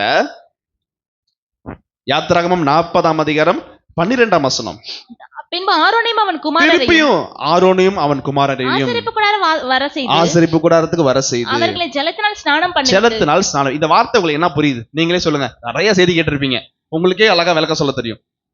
உங்களுக்குலாம் எல்லாம் விளக்க சொல்ல தெரியும். சொல்லுங்க இந்த வார்த்தை. ஆரோனையும் அவன் குமாரனையும் ஆலயத்தின் வாசல்ல வர செஞ்சு ஜலத்தினால் கழுவி. என்ன அர்த்தம்? என்ன பண்ணி? ஞானசானம். எத்தனை ஞானசானம் கொடுக்கறது? ஒரு ஞானசானம் தான். சொல்லுங்க. என்ன தெரியலையா? எப்படி தெரியல? இந்த வார்த்தை நல்லா கவனிங்க. ஆரோனையும் அவன் குமாரனையும் கர்த்தருடைய சமூகத்துக்கு வர பண்ணி அவர்களை ஸ்நானம் பண்ணி. இதுக்கு என்ன அர்த்தம்? உங்களுக்கு என்ன அர்த்தம்? எப்பெல்லாம் ஆண்டவர் சமூகத்துல ஜெபம் பண்ண போறீங்களோ அப்பெல்லாம் பாவ மன்னிப்பு கேட்டு பரிசுத்தம் அவர் தாங்க ஸ்நானம் பண்ணி அவர் சமூகத்துக்கு வரும்போது ஸ்நானம் பண்ணின்னு போட்டிருக்கு. புரியுதா புரியலையா? எப்ப ஆராதனை செய்ய போகும்போது வீட்லயா இருக்கட்டும், சர்ச்சிலையா இருக்கட்டும், எங்க நீங்க ஜெபம் பண்ணாலும் முதலாவது என்னோட பாவங்களை மன்னிங்கன்னு சொல்லி ஆண்டவர்கிட்ட கேட்கணும். எடுத்தோன்னு நம்ம ஆண்டவரே எனக்கு இது கொடுங்க அது கொடுங்க எல்லாம் கொடுத்துருங்க, உங்களுக்கு எல்லாம் தெரியும். ஒரு சில பேர் ஜெபம் பண்ண மாட்டாங்க. உங்களுக்கு எல்லாம் தெரியும், என் சூழ்நிலை உங்களுக்கு தெரியும், எல்லாமே உங்களுக்கு தெரியும். ஆனா சாப்பிட்றதுக்கு மட்டும் நல்லா வயிறு ஃபுல்லா கொட்டிக்க தெரியும். மணி 5ஆவது அலாரம் அடிக்குது, ஆஃப் பண்ணிட்டு தூங்க தெரியும். அதெல்லாம் தெரியும். மணி 5ஆவதுப்பா தெரியும், தூக்கம் வருது இல்ல. சர்ச்சு 7 மணிக்கு ஆராதனை, இப்படி 7:15 வீட்டுல இருக்கே தெரியும். இதே ஆண்டவர்கிட்ட சொல்றது, உங்களுக்கு எல்லாமே தெரியும், என் சூழ்நிலை உங்களுக்கு தெரியும். ஆண்டவருக்கு தெரியாது உன் சூழ்நிலை. ஆண்டவருக்கு தெரியாது. எப்படி தெரியாது? அவர் சமூகத்துல உண்மையாய் அவருக்காக வாழ்றவங்களோட சூழ்நிலையும் தெரியும். நீ போலியா இருக்கிறது அவருக்கு தெரியும். அதனாலதான் சொன்னேன், புலம்பும் போது அவருக்கு தெரியாதுன்னு சொன்னேன். நான் சொல்றது உங்களுக்கு புரியுதா? அவரோட பிள்ளைகளுக்கு மட்டும்தான் அவருக்கு நல்லா தெரியும். யார் அவரை தேடுறாங்களோ, வீட்டிலேயே இருக்கீங்க, 2 பிள்ளை இருக்கு, 3 பிள்ளை இருக்கு, 4 பிள்ளை இருக்கு, எந்த பிள்ளை ரொம்ப அம்மாவை நேசிக்குதோ அந்த பிள்ளை தான் ரொம்ப பிடிக்கும். கரெக்டா இல்லையா? எல்லாத்துக்கும் ஒரு பிள்ளைய பிடிக்கும். ஏன் அப்படின்னா அதுக்கு ஒரு காரணம் வச்சிருப்பீங்க. என்ன காரணம்? வேலை செஞ்சு கொடுக்கும், என்னை நல்லா பார்த்துக்கும், எனக்கு எல்லாமே செஞ்சிடும். அப்ப இதே தான் ஆண்டவரும், இந்த பிள்ளை எனக்கு ரொம்ப பிடிக்கும், அந்த பிள்ளை எனக்கு பிடிக்காது, எல்லாமே ஆண்டவருக்கு தெரியும். அல்லேலூயா. ஒரு உதாரணம் சொல்லணும் அப்படின்னா 1 ராஜாக்கள் 5ஆம் அதிகாரம் 10ஆம் வசனத்துல தெளிவா போட்டிருக்கு. எலிசா அவனிடத்தில் ஆள் அனுப்பி, நீ போய் யோர்தானில் 7 தரம் ஸ்நானம் பண்ணு, அப்பொழுது உன் மாமிசம் மாறி நீ சுத்தமாவா என்று சொல்ல சொன்னான். அல்லேலூயா, அல்லேலூயா. 1 கொரிந்தியர் 10ஆம் அதிகாரம் 2ஆம் வசனத்துல போட்டிருக்கு, எல்லாரும் மோசேக்குள்ளாக மேகத்தினாலும் சமுத்திரத்தினாலும் ஞான ஸ்நானம் பண்ணப்பட்டார்கள். எவ்வளவு அருமையான வெளிப்பாடு பாருங்க பவுலுக்கு. அல்லேலூயா. புதிய ஏற்பாட்டுல தானே நம்மளாம் ஞானஸ்தானம் எடுத்தோம். மோசேவும் அவங்க கூட இருக்கவங்களும் எப்படி ஞானஸ்தானம் எடுத்தாங்க? அது ஒரு டவுட் எல்லாத்துக்கும் இருக்குல்ல, தெளிவா போட்டிருக்கு பாருங்க. 1 கொரிந்தியர் 10ஆம் அதிகாரம் 2ஆம் வசனத்துல போட்டிருக்கு, எல்லாரும் மோசேக்குள்ளாக மேகத்தினாலும் சமுத்திரத்தினாலும். அந்த செங்கடல பிறந்துட்டு போனாங்களா 2 பேர்லாம், செங்கடல பிறந்துட்டு போனாங்களா உள்ள நடுவுல, அப்ப போட்டிருக்கு சமுத்திரத்தினாலும் ஞான ஸ்நானம் பண்ணப்பட்டார்களாம். எவ்வளவு அழகா சொல்றாரு பாருங்க ஆண்டவர். அல்லேலூயா. இவன் நினைச்சிட்டு இருந்திருக்கான் செங்கடல பொழந்து வெளியே வந்தோன்னு ஆண்டவர் ஞானஸ்தானம் கொடுத்திருக்காரு. அல்லேலூயா. அவ பாருங்க எல்லாரும் சுத்தமாயிட்டாங்களாம். அடுத்த வசனம் அப்படியே போட்டிருக்கு, 12ஆம் அதிகாரம் 13ஆம் வசனம். 1 கொரிந்தியர் 12:13 போட்டிருக்கு, நாம் யூதராயிலும் கிரேக்கராயினும் இந்தியாவாயினாலும் பாகிஸ்தானானாலும் ஆப்பிரிக்காவானாலும் அமெரிக்காவானாலும் சுயாதீனானாலும் எல்லாரும் ஒரே பரிசுத்த ஆவியினாலே ஒரே இயேசு கிறிஸ்துவின் சரீரத்துக்குள்ளாக ஞானஸ்நானம் பண்ணப்பட்டு எல்லாரும் ஒரே ஆவிக்குள்ளாக தாகம் தீர்க்கப்பட்டோம். கரங்களை தீர்க்கத்தை மேம்படுத்துவோம். அல்லேலூயா. பெரிய பணக்காரன் அம்பானியா இருந்தாலும் இந்த ஞானஸ்நானம் தொட்டி தான் நம்மள்ட்ட இருக்கு பாத்தீங்களா. அவர் ரசிக்கப்பட்டு ஞானஸ்நானம் எடுக்கணும்னு கேட்கிறாருன்னா, பாப்பா நீ எவ்வளவு பெரிய ஆளா இருக்கட்டும், இறங்கு தொட்டிக்குள்ள. சாதாரண ஒரு ஆளா இருந்தாலும் அதே ஞானஸ்தானம் தொட்டி தான். ஆமாவா இல்லையா? அவருக்கு மட்டும் ஸ்பெஷலா கொண்டு வந்து கொடுக்க முடியுமா? இல்ல, எல்லாத்தையும் சொல்லிட்டார். உலகத்துல இருக்க அவ்வளவு பேருக்கும் ஒரே ஞானஸ்தானம், ஒரே பரிசுத்த ஆவியானவர், ஒரே இயேசு கிறிஸ்துவின் ரத்தம். அல்லேலூயா. சுத்தமாவோம். என்ன தலைப்பு பார்த்திருக்கோம் இப்ப? சாகாதபடிக்கு தண்ணீரினால் தங்களை கழுவ கடவர்கள். இயேசுவின் ரத்தத்தால் என்னை கழுவுங்கன்னு சொல்லி ஒவ்வொரு நாளும் காலையில எழுந்த உடனே ஆண்டவர்ட்ட பாவம் மன்னிப்பு கேட்டு என்னை எப்படியாவது பரிசுத்தப்படுத்துங்கப்பா, நான் பாவம் செய்யக்கூடாதுப்பான்னு சொல்லி ஒரு ஜெபம் செய்ய வேண்டும். அல்லேலூயா. அப்ப நல்லா தெளிவா தெரிஞ்சுக்கிட்டீங்களா? முதலாவது காரியம் என்ன? செய்தியோட தலைப்பு என்ன? சாகாதபடிக்கு. ஃபர்ஸ்ட் பாயிண்ட் என்ன? சாகாதபடிக்கு தொடாதே, புசிக்கவும் தொடவும் வேண்டாம். இரண்டாவது, சாகாதபடிக்கு சத்தம் கேட்கப்பட வேண்டும். கர்த்தர் மேய்ப்பரா இருக்கிறாரா? சாகாதபடிக்கு சத்தம் கேட்கப்பட வேண்டும். என்ன சத்தம் கேட்கணும்? ஸ்தோத்திரமும் மன்றாட்டு ஜெபம். அல்லேலூயா. மூன்றாவது, சாகாதபடிக்கு தங்களை கழுவ வேண்டும். ஏசப்பாவோட சமூகத்துல அவர் ரத்தத்தால நம்ம கழுவப்பட வேண்டும். அல்லேலூயா, அல்லேலூயா. நான்காவது சாகாதபடிக்கு யாத்ராகமம் லேவியராகமம் 8ஆம் அதிகாரம் 35ஆம் வசனம். லேவியராகமம் 8ஆம் அதிகாரம் 35ஆம் வசனம். நீங்கள் சாகாதபடிக்கு 7 நாள் இரவும் பகலும் ஆசரிப்பு கூடார வாசலில் இருந்து கர்த்தருடைய காவலை காக்க கடவீர்கள். இப்படி நான் கற்பிக்கப்பட்டேன் என்று யார் சொல்றா? மோசே சொல்றார். இப்ப என்ன சாகாதபடிக்கு தலைப்பு எழுதிக்கங்க. 4வது தலைப்பு, சாகாதபடிக்கு 7 நாளும் இரவும் பகலும் கர்த்தருடைய சமூகத்துல காத்திருக்க வேண்டும். அல்லேலூயா, அல்லேலூயா. ஆமென். தலைப்பு எழுதுறவங்க எல்லாம் நீங்க சொல்லுங்க. எழுதாதவங்க எல்லாம் அல்லேலூயா சொல்லுங்க பார்க்கலாம். அல்லேலூயா. ஆளே இல்லையா? ஆளே இல்லையா? அவன் ஒருத்தன் தான் இருக்கான். நாங்க மீதி பேர்லாம் ஆளே இல்லையா? எங்கேயோ இருக்கோயா? நல்லா கவனிங்க, நல்லா கவனிக்கணும். நீங்க 4வது தலைப்பு, நீங்கள் சாகாதபடிக்கு 7 நாளும் அப்படின்னு முடிச்சிருக்கலாம்ல. இரவும் பகலும் கர்த்தருடைய சமூகத்துல காத்திரு. காவல்கா. உன் பிள்ளைக்காக நீ காவல்காரரா இரு. உன் வீட்டுல ரட்சிக்கப்படாத நபருக்காக நீ காவல் காத்திரு. எக்கேடு கெட்டு போட்டும் ஒழிச்சு விட்டலாம் நினைக்காத. இல்ல, அந்த ரத்த பழிய கர்த்தர் உன்கிட்ட தான் கேட்பாரு. உன் குடும்பத்தில் இருக்கவங்க ஒருத்தர் ரட்சிக்கப்படாம மறிச்சிட்டாங்கன்னா அந்த ரத்த பழிய கர்த்தர் உன்கிட்ட தான் கேட்பாரு. நீ சாகாதபடிக்கு 7 நாளும் இரவும் பகலும் கர்த்தருடைய ஆசரிப்பு கூடாரத்திலே காவல் காத்து கொண்டிரு என்று கர்த்தர் சொல்லுகிறார். அல்லேலூயா, அல்லேலூயா, அல்லேலூயா. அல்லேலூயான்னா என்ன அர்த்தம்?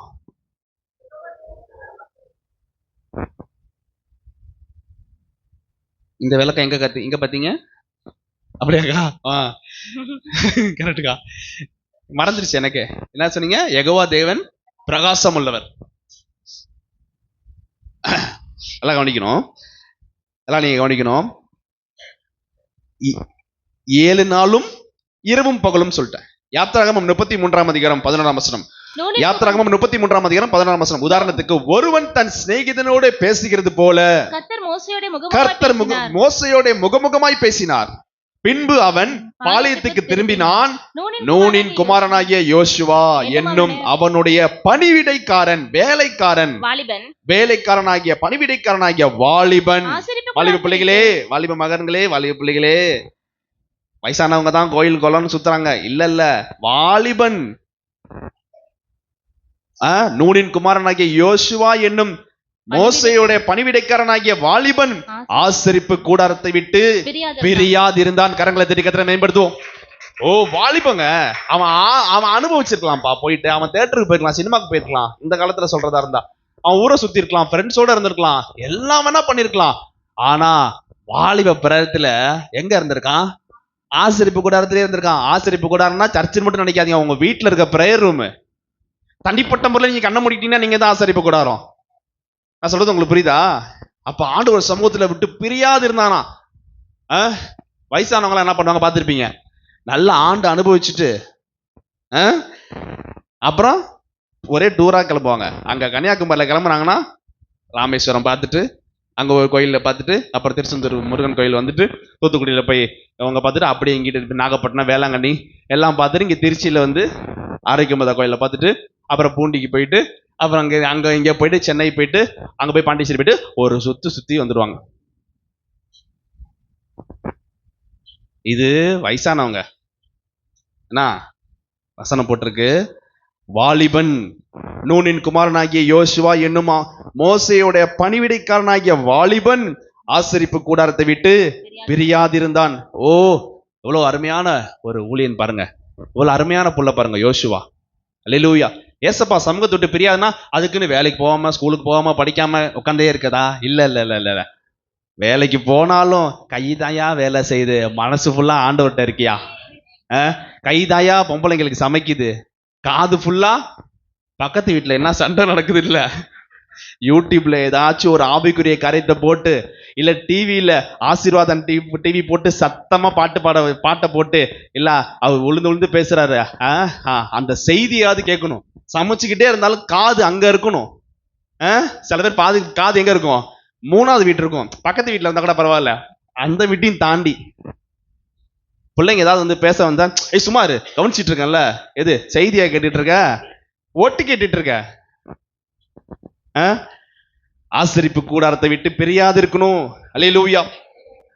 அடுத்த வார்த்தை பாருங்க, அடுத்த உதாரணம் 2 ராஜாக்கள் 4ஆம் அதிகாரம் 4ஆம் வசனம். 2 ராஜாக்கள் 4ஆம் அதிகாரம் 4ஆம் வசனம். தீர்க்கதரிசியோட மனைவி. நல்லா நீங்க கவனிக்கணும், முக்கியமான வார்த்தை, நீங்க விசுவாச பிள்ளைகளுக்கு முக்கியமான வார்த்தை. தீர்க்கதரிசியோட மனைவி பாருங்க, 2 ராஜாக்கள் 4ஆம் அதிகாரம் 4ஆம் வசனம். ஒரு தீர்க்கதரிசி இருக்காரு. அவரு கடன் வாங்கி வச்சு செத்து போயிட்டாரு. பாருங்க, ஊரே கடன் வாங்கி வச்சு செத்து போயிட்டாரு. அவங்க மனைவி பாவம். சொல்லுங்க. அப்பொழுது அவன் என்ன பண்றான்? உம்முடைய தீர்க்கதரிசி, உம்முடைய அடியானாகிய தீர்க்கதரிசி இந்த மாதிரி கர்த்தருடைய ஊழியம் நல்லா ஊழியம் செய்வாரு, ஆனா ஊரே கடன் வாங்கி வச்சுட்டு செத்து போயிட்டாரு. கடன்காரன் என் 2 பிள்ளைய தூக்கிட்டு போலான்னு நிக்கிறாங்க அப்படின்னு சொல்லி யார்கிட்ட வந்து நிக்கிறாங்க? எலியாட்ட வந்து கேக்குறாங்க. எலிசாட்ட வந்து கேக்குறாங்க. உடனே அப்பொழுது எலிசா அந்த பெண்ணை பார்த்து சொல்றாரு, உங்களை பார்த்தா சொல்றாரு, நல்லா கவனிங்க. உன்னிடத்தில் என்ன இருக்கிறது? நீ போய் உன்னுடைய அயல் வீட்டுக்காரர் எல்லாரிடத்திலும். அதுக்கு முன்னாடி அதுபடி படிச்சுல, அதுபடி வீட்டில் உன்னிடத்தில் என்ன இருக்கிறது சொல்லு. ஃபர்ஸ்ட் கேக்குறாரு ஆண்டவர், உன்கிட்ட என்ன இருக்கு? என் வீட்டுல இருக்கிறதுங்களை திருத்தவே முடியல அப்படின்னு நினைக்கிறியா? ஆண்டவர் கேட்கிறாரு, உன்கிட்ட என்ன இருக்கு? உடனே அவன் என்ன சொல்றான்? ஒரு குடம் எண்ணெய் அல்லாமல் நான் ஞாயிற்றுக்கிழமை ஆராதனை பண்ணி நல்லா அபிஷேகத்தில் நிரம்பி கொஞ்சோண்டு எண்ணெய் வச்சிருக்கேன், அது போதும், அது போதும். படி. ஒரு குடம் எண்ணெயை தவறாமல் வேற ஒண்ணும் இல்ல.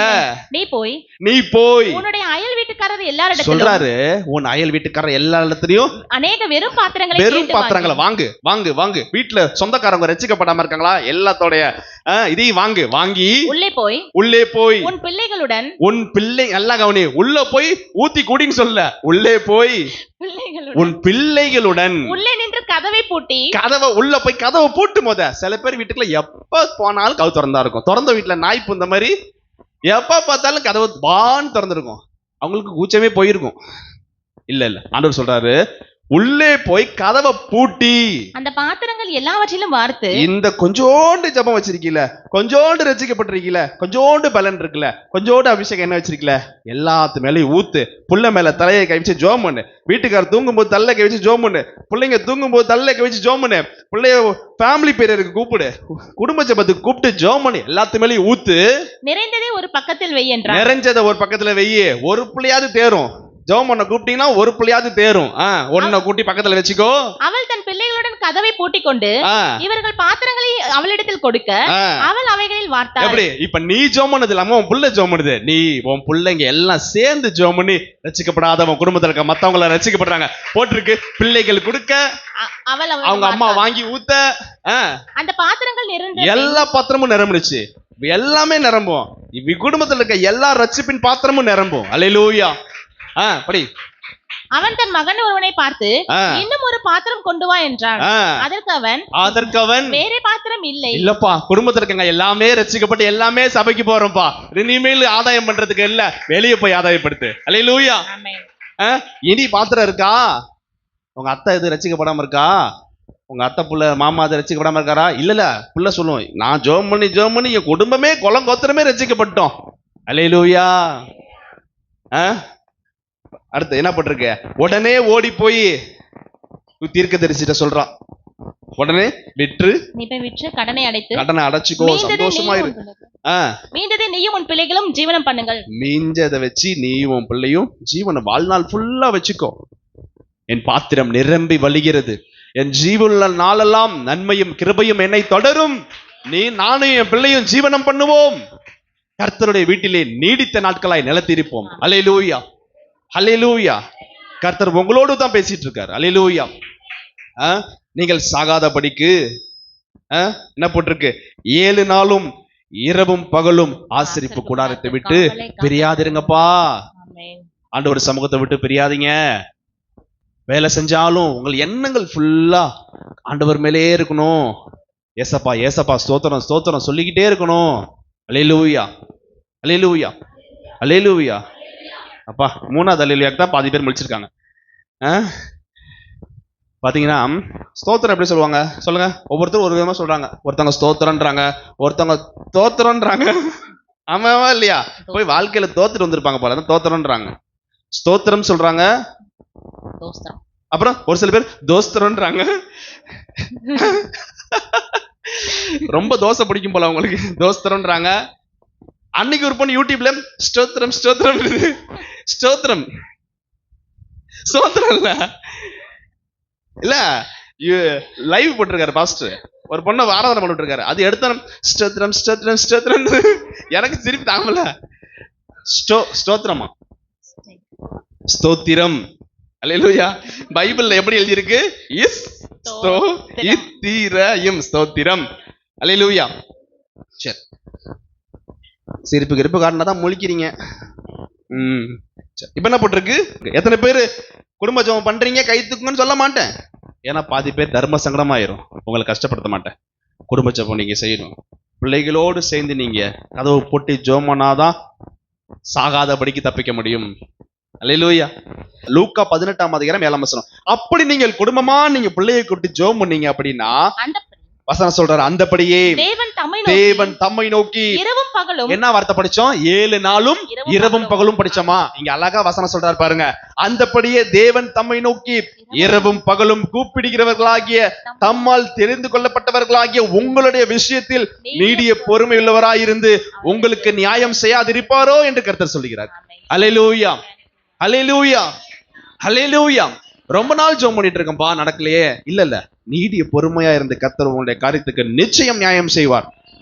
அல்லேலூயா. அதிகபட்சம் நம்ம கேட்கறது என்ன? ரட்சிப்பு.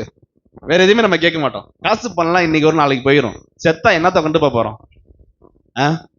ஒண்ணு கொண்டு போக மாட்டோம். ஆனா ரட்சிப்பு அதிகமா என்ன கேட்போம்? ரட்சிப்பு தான் கேட்போம். என் குடும்பத்தில் இருக்க நபர்கள் முழுமையா ரட்சிக்கப்படணும். நிச்சயம் நியாயம் செய்வார். அல்லேலூயா. நீங்கள் அதுக்கு செய்ய வேண்டியது என்ன? கதவை பூட்டி பிள்ளையோட ஜெபம் செய்யு. அல்லேலூயா. இப்ப வராதே, பாதிக்கிற மாதிரி பாயிண்ட் வந்தா எப்படி அல்லேலூயா வரும்? அல்லேலூயா. அஞ்சாவது பாயிண்ட் லேவியராகமம் 16:2 கிருபாசனத்தின் மேல். நல்லா கவனிக்கணும். இதாப்பா கிருபாசனம். கிருபாசனத்தின் மேல் ஒரு மேகத்தில் நான் காணப்படுவேன். ஒரு மேகத்தின் மேல் காணப்படுவேன். ஆதலால் சகோதரனாகிய ஆரோன். நல்லா கவனிங்க. அவர் சமூகத்துல வருகிற நீங்கள் யாரா இருந்தாலும் சரி, ஆரோன் சாகாதபடிக்கு பரிசுத்த ஸ்தலத்திலே திரைக்கு உட்புறத்தில் இருக்கிற பெட்டியின் மேலுள்ள கிருபாசன மூடிக்கு முன்பாக சகல வேளையிலும் வர வேண்டாம். அல்லேலூயா. இந்த வார்த்தை யாரு தெரியுமா? மெத்த பரிசுத்தவான்களுக்கு இந்த வார்த்தை சொல்றேன். ஜெபம் நல்லா இந்த வசனம் திருப்பி படிச்சீங்க, அப்பதான் உங்க வார்த்தை சொல்ல முடியும். உன் சகோதரனாகிய ஆரோன் சாகாதபடிக்கு, உங்களுக்கு எனக்கும் சொல்றாரு, நீங்கள் சாகாதபடிக்கு பரிசுத்த ஸ்தலத்திலே திரைக்கு உட்புறத்தில் இருக்கிற பெட்டியின் மேலுள்ள கிருபாசன மூடிக்கு முன்பாக சகல வேளையிலும் எப்ப பார்த்தாலும் வர வேண்டாம். அப்படின்னா சர்ச்சுக்குள்ள வர வேணான்னு சொல்ல, சமூகத்துக்கு வர வேணான்னு சொல்ல. எல்லாம் நீங்க கவனிக்கணும். வசனத்தை நீங்க நல்லா கவனிக்கணும். மூடிக்கு முன்பாக சகல வேளையிலும் வர வேண்டாம். அப்படின்னா ஜெபம் பண்ணும்போது தாழ்மை இருக்கும். ஆண்டவரை முழங்கால் போட்டு தலையை குனிஞ்சு ஆண்டவருக்கு முத்தம் செலுத்தணுமா, இல்ல அங்க இருக்கிற வசனத்தை தூக்கி நீங்க எடுத்து முத்தம் செலுத்தணுமா? சொல்லுங்க. நீங்க பிரேயர் ரூம்ல வீட்டுல எல்லாம் ஏசப்பாக்கு சேர் வச்சிருக்கீங்களா?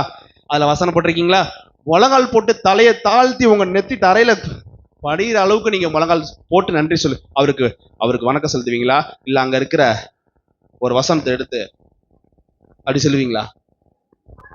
இததான் சொல்றாரு. மூடிக்கு முன்பாக உன் இஷ்டத்துக்கெல்லாம் நீ பண்ணிட்டு இருக்காத, பயப்படு கர்த்தருக்கு. ஆராதனை பண்ணும்போது கண்ணை மூடி ஜெபம் பண்ணு. கண்ணை மூடி ஆண்டவரை பயபக்தியா ஆராதனை பண்ணு. உன் இஷ்டத்துக்கு நீ நினைச்ச நேரம்லாம் அப்படி பண்ணிட்டு இருக்காதுன்றார். வந்தா பாவம் மன்னிப்பு கேளு. கண்ணை மூடி ஆராதனை செய்ய, வாயை திறந்து சத்தமா பாடு, முழு பலத்தோடு முழு உள்ளத்தோடு உற்சாகமாய் கர்த்தரை ஆராதனை செய்யும் கர்த்தர் சொல்றாரு. வந்துட்டு ஆண்டவருக்கு முன்பாக கால் மேல கால் போட்டு உட்கார்ந்துருக்கிறது. எந்த முஸ்லிம் தர்கால ஒரு சேர் இருக்கா? நீங்க சொல்லுங்க, நான் செய்தி கொடுக்கறதே நிறுத்திடுறேன். எந்த முஸ்லிம் தர்கால ஒரு சேர் எடுத்து காட்டுங்க. எந்த இந்து கோயில்ல ஒரு சேர் எடுத்து காட்டுங்க. எவ்வளவு பெரிய ஆளா இருந்தாலும் அதுக்கு பேர் என்ன? அங்க பிரதேசமா? உருண்டு புரள்றது, சாஷ்டாங்கமா விழுறது. ஆனா திருச்சபையில, ஆவிக்குரிய திருச்சபையில ஷூ போட்டு உள்ள வருவாங்க, செருப்பு போட்டு உள்ள ஒரு எத்தனை திருச்சபையில தெரியுமா செருப்பு போட்டு ஆராதிக்கிறாங்க. எப்படித்தான் செருப்பு போட்டு ஆராதிக்கிறாங்கன்னே அவங்களுக்கு ரொம்ப ஆந்தாந்து போறேன். அவங்களுக்கு ஒரு மாதிரி இருக்காது. வீட்டு பெட்ரூம்ல செருப்பு போட்டு போவானா, அங்க மட்டும் கழட்டிட்டு போயிடுவான் வாசல்லையே. அது வீட்டுக்கு வேற செருப்பு வச்சிருப்பான். அதுக்கும் சர்ச்சுக்கு வேற செருப்பாக்க வைக்க முடியும்? நல்லா கவனிங்க. ஆனா ஆண்டவர் சமூகத்துல பயபக்தியாய் தாழ்மையாய் கர்த்தருக்கு முன்பாக தாழ்மைப்படுங்கள், அப்பொழுது உங்களை உயர்த்துவார். பாட்டு பாடும்போது சேர்ந்து பாடணும். வீட்டுல குடும்ப ஜெபம் பண்றவங்க எல்லாம் பாட்டு பாடும்போது ஒரு குரலாய் ஒரே ஸ்கேல்ல கரெக்டா பாடணும். ஆளுக்கு ஒரு சைடு பண்ணக்கூடாது. போட்டிருக்காரு, உன் இஷ்டத்துக்கு வராத. போட்டிருக்கா இல்லையா? வசனம் போட்டிருக்கா இல்லையா? மூடிக்கு முன்பாக சகல வேலையிலும் உன் விருப்பத்துக்கு, நீ நினைக்கிறப்பலாம், உன் சௌரியத்துக்கு, உன் ஜவுடாலுக்கு வராத. காலையில எழுந்திரிச்சு நீ ஜெபம் பண்ணு. எல்லா வேலையும் முடிச்சுட்டு நைட்டு பண்றேன்னு சொல்லாத. அப்ப நைட்டு சாப்பிடு. காலையில இருந்து ஃபாஸ்டிங், நைட்டு சாப்பிடு. ஜெபம் பண்ணியா இன்னைக்கு அப்படின்னு கேட்டா, நைட்டு படுக்கிறதுக்கு முன்னாடி பண்ணிட்டு படுப்பேன். அப்ப சோறு போடாதீங்க, பகல் ஃபுல்லா சோறு போடாதீங்க, நைட்டு படுக்கிறதுக்கு முன்னாடி சாப்பிட்டு. காலையில எழுந்தவன கர்த்தரை தேட வேண்டும். 5 அறிவுள்ள காக்கா மிருகம் அழகா கூவுது. காலையிலே காக்கா கத்துது, குயில் கூவுது, ஆண்டவரை அவ்வளோ அழகா பாடி. யாருங்க சொல்லி கொடுக்குறா அதுக்கு? ஆனா 6 அறிவுள்ள மனிதன், என் புள்ளியும் தான் கூவுது. என்னது? கொரட்டை. என் பிள்ளையும் தான் கூவுது, நானும் தான் கூவுறேன். நான் கூவுனா எங்க தெரியுமா கேட்கும்? எங்க ஏரியா என்ட்ரன்ஸ்லயே கேட்கும். எங்க ஏரியால ஒருத்தர் இருந்தார், வீடு காலி பண்ணிட்டாங்க. எங்க ஏரியாவுக்கு அடையாளமே அவர் தான். அங்க அந்த கோயில், எங்க வீட்டு பக்கத்துல கோயில் இருக்குல்ல, அந்த கோயில் பக்கத்துல தான் வீடு. இங்க இவர் கொரட்டை விடுறது போலீஸ் ஸ்டேஷன்ட்ட கேட்கும். உண்மையா போயா? உண்மையா போயா? நான் பொய் சொல்றேன்னா எங்க வீட்டுல கேளுங்க. அவர் இப்ப காலி பண்ணி போயிட்டா, இல்ல அவரை இன்னொரு நாள் தூங்கும்போது கொண்டு போய் காட்டிடுவோம் அவங்கள.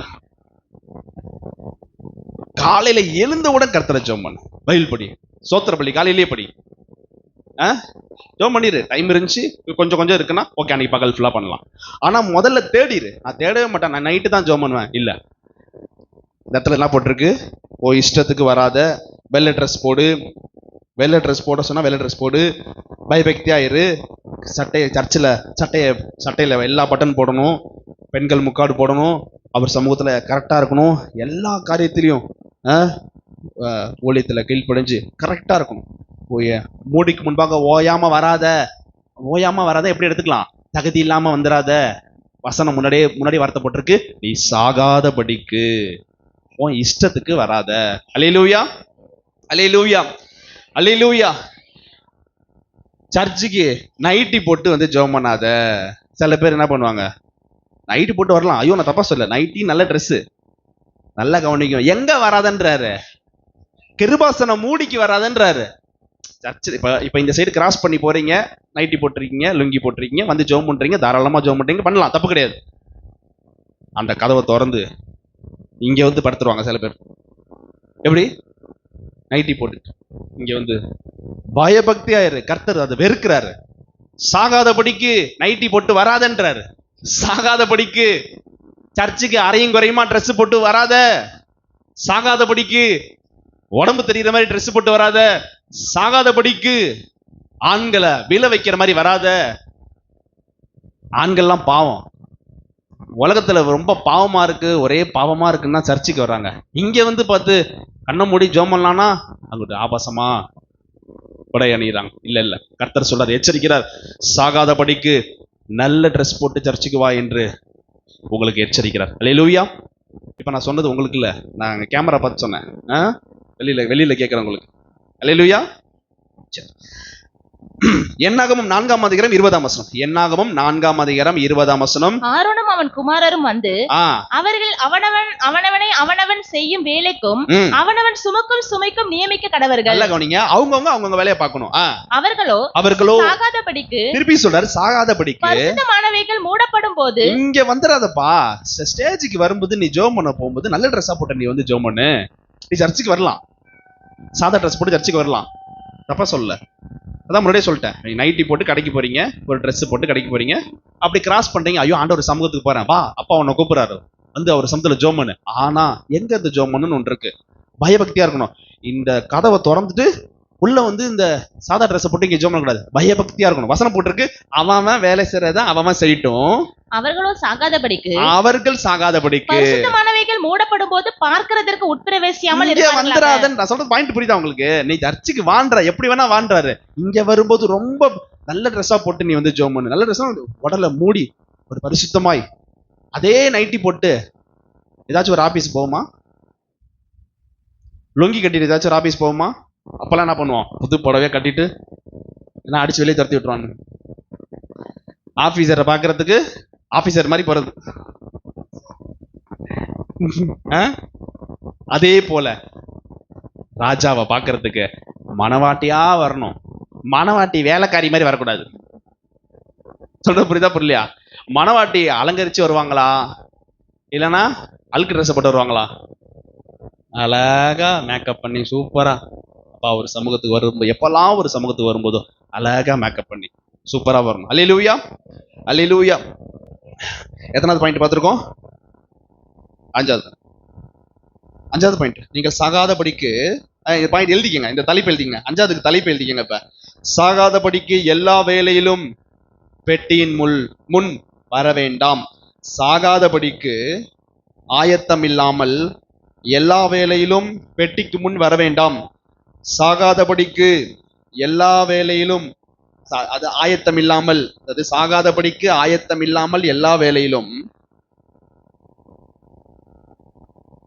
பெட்டிக்கு முன் வர வேண்டாம். பெட்டினா உடன்படிக்கை பெட்டி.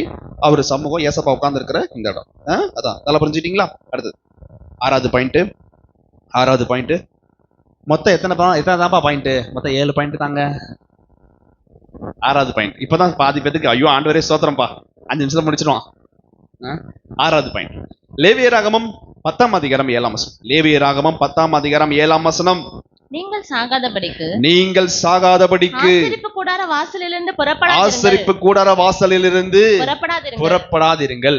இந்த வசனத்தை சொல்லும் போது யாருக்காவது தோணிச்சா இதானப்பா ஆதார வசனம், இதுதானப்பா ஆதார வசனம்? இப்பதான் பதிவு புரியுது. ஆமல மறந்துட்டேன். இப்பதான் பாதி பேர் ஃபர்ஸ்ட் வசனத்தை பாக்குறாங்க. ஆமல. ஆறாவது பாயிண்ட் சொல்றாரு, எழுதிக்கங்க. சாகாதபடிக்கு ஆசரிப்பு கூடார வாசலில் இருந்து புறப்பட வேண்டாம். இதான் ஆறாவது பாயிண்ட். இது என்ன குறிக்குதுன்னு உங்களுக்கே தெரியும். ஆண்டவர் ஒரு நன்மை செய்யற வரைக்கும் அவரோட பாதத்தை விட மாட்டேன்னு புடியா பிடிச்சுக்கிறது. அல்லேலூயா. யாரை போல? யாக்கோபை போல நீர் என்னை ஆசீர்வதிக்காவிட்டால் உம்மை போக விட மாட்டேன். இந்த காரியத்துல எனக்கு ஒரு பதில் சொல்லல அப்படின்னா நான் உம்மை போக விட மாட்டேன் அப்படின்னு சொல்லி ஆண்டவர்கிட்ட புட்டிவாதமா இருந்து ஒரு வசனம் வாங்கிடணும். காசு பணம் வருதே இல்லையோ, ஒரு வார்த்தை வாங்கிடணும். ஏசப்பா சமூகத்துல இருந்து ஒரு வசனம் நீங்க வாங்கிடணும் எப்படியாவது. இல்லையா?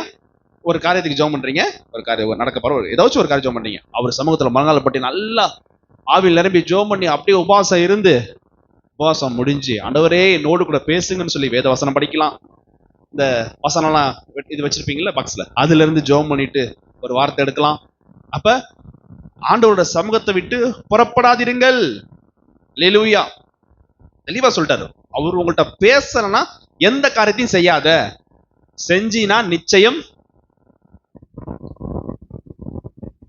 தெளிவா போட்டிருக்குல்ல, சாகாதபடிக்கு.